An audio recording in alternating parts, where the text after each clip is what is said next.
Hey YouTubers, welcome back to the channel. So for this video, and it's not just going to be today, it's probably going to be at least 2 days, we're going to be digging deep into the OM642 and having a look at the oil cooler seals. So this engine is 2014 and I was hoping that I had the new oil cooler seals. I'll put some pictures in the next bit of some of the leaks that I saw on the car, and pretty much I saw those when I was doing my annual oil changes, and that led me to the diagnosis that the oil cooler seal is leaking. So we're going to be digging in and digging deep and seeing if we can get down to that. Day one will be stripping down and day two will be building back up, and we'll see how we go. Just for your own diagnosis, what I had was oil on the under tray of the car when I went to do the oil change, and looking at where that oil came from, I deduced it was from the back of the engine. And pretty much the way it runs is the oil cooler is in the middle of the V and the oil runs back, and it runs typically down this side, and you'll see it running down near the dipstick tube down there and down onto the bottom of the sump, and then it spreads across the car and across all the rear cross member at the back of the engine. So that's where you get to see all the oil. We might see a bit of that as we go through, but pretty much that leads you to the conclusion that you're going to be having to either take it to a dealer or an independent or do it yourself, because it's just going to leak more and more and more and you're going to have oil everywhere. So looking at the list of works that we've got to do, this is how I've broken it down. So we're going to start with some prep work, which is draining off the coolant, the oil. I'm going to lower the suspension, which on my car is an air suspension, and then disconnect the battery just to stop that suspension rising while I'm doing the work. Then I'm going to get into all of the air pipes, so that's removing all of the air inlets. So both the air filters, the air central tube, and all of these pressure tubes running up from the turbo, including the resonator, and also the throttle body on the left-hand side there. So that's all part of this, is the air inlet. So all of these will be coming off first. Then I'm going to get into the PCV and the PCV pipe. So that's just at the back there. So while I've got everything apart, we'll get into that. Then I'm going to get into the EGR valve. So you've seen that in some of my previous videos. You can leave it on, but I'm just going to take it out just so that we can see how that works, and just look at that. And then we're going to be getting into the exhaust EGR cooler, which is coming up through the middle here, through this pipe, and sitting underneath this pipe, and then also the turbo and the exhaust. Once we've done all that, we'll move on to the fuel filter, the fuel lines, the fuel rail, and the wiring harness, which is pretty much all of this on this side and all of this on this side. So all of those pressure pipes for the fuel injectors, and the fuel feed, and maybe the glow plugs as well.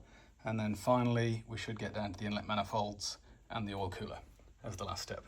So there's a few other things going to happen while we do that. So we're going to take off also the water hoses, might take off this vacuum hose, get that out of the way, take off a lot of these brackets, get those all out of the way. There's an engine bracket at the back there is going to come off, turbo bracket there, turbo cover, turbo pedestal, and exhaust. So quite a lot of work, and that's how I'm going to break it down into videos just to make sense of it. So it'll probably be those 6 or 7 videos, and then we'll stitch all those back together and then reassemble.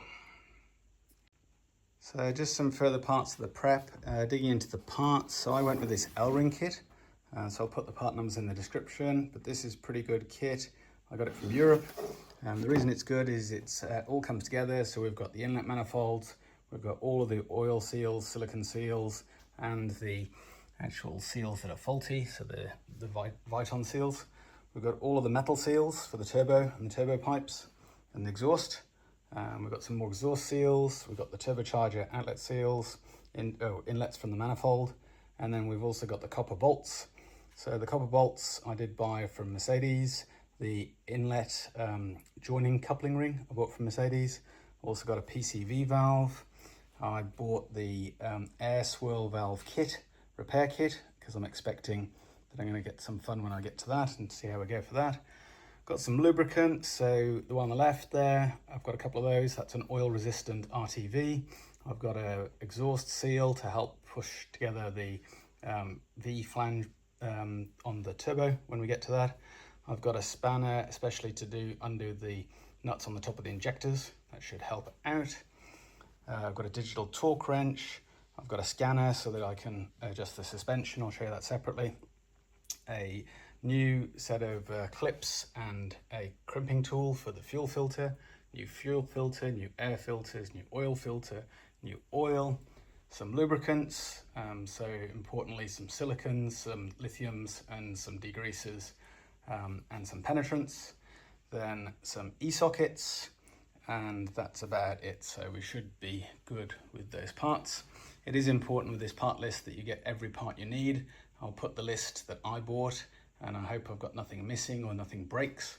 Otherwise the car is definitely going to be off the road until I can go and pick something up. Okay, so let's get to the next step. So the first thing I'm going to do is jack the car up. I'm going to put it on a couple of these blocks, get underneath there and drain out the coolant first and then drain out the oil. And the reason for that is when you do drop some of these pipes, especially the radiator pipes and the heater pipe and the EGR pipe, you're going to get coolant leaking. And then when you take out all of the central parts, so the turbocharger and the oil cooler, you're going to get oil leaking. So it's a good time to change the oil. The coolant's pretty new, so I should be able to keep that quite clean if I get most of it out, and the rest of it can just sit in the block and shouldn't cause a problem if I do manage to plug up all of the holes successfully and not drop anything inside. One other bit of preparation I've already done is I have taken off the under trays, so they're already off under the car. I've taken off all the engine covers, and I will be taking out all of this bulkhead assembly. So I'll show some of the video of that where we get to the bolts, and I'll put all of those parts into the prep file, and then the disassembly, the main disassembly, will start in the next video. Okay, just got the impossible to undo tap open and got the coolant flowing down nicely into the bucket. Just had to undo the reservoir at the top there, the coolant tank, to let the vacuum go, and we're filling up nicely now. So I'm going to keep this in this bucket, just let it settle, and then I'll pour out the good stuff from the top, and if there's any sediment, just leave that in the bucket, not going back in the car. Just looking under the car, so this is the current state of the oil leak, so it's not too bad. I've just got it dripping down onto cardboard in the garage because it was driving me insane. Clean the floor every day, and so we'll just get the sump plug undone and get the oil drained. Okay, missed to get that just flowing out, but it's just overflowed over the back as usual, and just getting the last of that oil out. So luckily the cardboard's there, and that's going to keep that nice and clean. I did warm the engine up before so that the coolant was nice and circulated and the oil was nice and warm. So it needed an oil change, and it just got one. Okay, as per usual, we can have a look at the magnet on the drain plug. So this is the one that I put on in previous videos, and if we just look at that, there's just a bit of what you'd only describe as gooey metal gunk. So there's a grey metal from inside the engine, so maybe not aluminium, sorry, only steel, but there is a bit too much to be desired, but that's what you get for 12 months wear and tear. Okay, we'll get that back in and then get the car dropped down. Just to show you the fun experiment with that, oops, that is the oily mess that's out of the car, and this is the magnet that attracted it out of the oil. So good job, magnet, and best not to have that in the engine, but we'll see. So as part of the prep, you have to take some of these bulkhead covers down. So take off the seal. You don't need to take this piece out. I did that by mistake. Take off the seal, take off the top covers.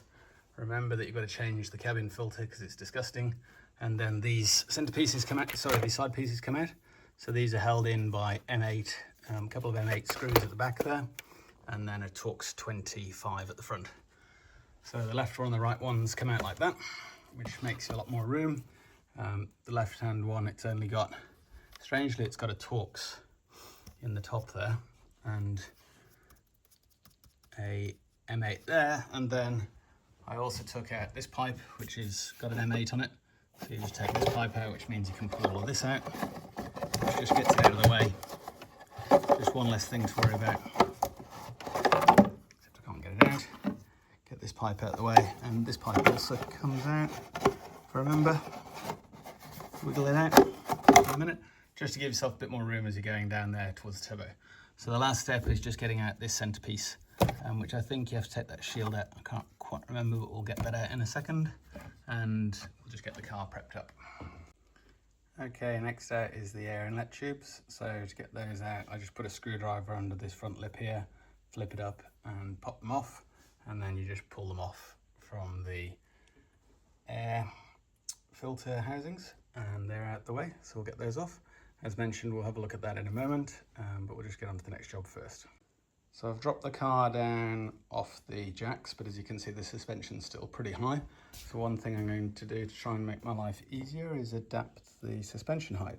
So by going into the suspension system using my Vidant, I can adapt the level calibration. Can't remember if this is exactly the right order. As you can see, first of all, that's just going to lower it down to standard height. Just coming down, and then I'm going to try and drop the front springs down using these values. So let's just give that a go. Actually, the way to do it is to go into the active test, and then I think I can release the pressure in the left front. So it should be going down now.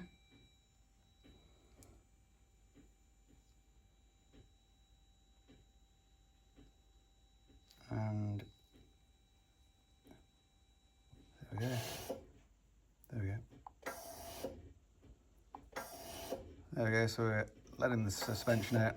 And the reason I'm doing that is just to make my life easier, so that all the time working this engine, I don't have to lean too far over the car. So it saves standing on a stool. So let's keep doing that. One cool trick you can do with electronic suspension and the air pressure. Okay, so pretty much got all of the air out of the front struts now, so the front's pretty much on the floor and the back's still in the high position. So I think I'm going to go with that just because it tilts the engine a bit towards me and should be a bit easier, but I'm sure I'll still be standing on a box at some point trying to get over there. Okay, so let's get to the next bit. Alright, so just using a 10mm spanner, you want to undo the 10mm nut on the terminal there and just lift the negative terminal off just so that the car's depowered, so the suspension won't move, but also if you have any trouble with any cables, you won't create any problems. So trying to get this centerpiece out so we can access the top of the turbo. I'll show you the fixings when I get it out, only to discover you have to take the wipers off. So that's 3 16mm to take the wiper blades off. Just ease them off carefully, and then I'm just trying to peel out the cowling seal. And the way I did that was just by getting in the top here, just very carefully, we're pushing down on that and creating a small gap, and then lifting it up, and then I'm sliding that spatula across just to pop that out. So we'll get that out and then have a look.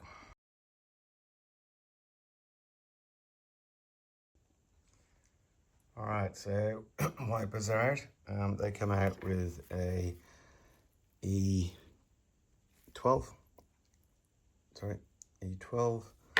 It's 3 bolts, and then there's also a 10mm bolt, which is just sitting here in this bracket, and you carefully take out the wire connector. So there's a clip on the bottom of the wire connector there, and then you also have to lift it over the windscreen connector, which you also have to pop out. What I found is it was easier to take these out and pop this out so I could see what I was doing with the connector. And then there's this fixing up here, and the 2 fixings in the center, and then just carefully lift it away from that cable, and the wiper assembly is out. So I did manage to get the center cover out. It was a little bit of brute force. This is very strange and might be removed on the way back in, but basically that was still catching up under there, and this bracket doesn't bend out the way much even with the wipers off, and you're pulling over the top of this heat shield, which also doesn't seem to want to get out the way. But overall, the 2 10mm fixings go in the top there, and then looking at the back of it, the foam seal is a bit stuffed up, unsurprisingly. It's fixing on the left, fixing on the right, and it's out the way. Okay, I might be gluing that back on or leaving that off. We'll see how we go.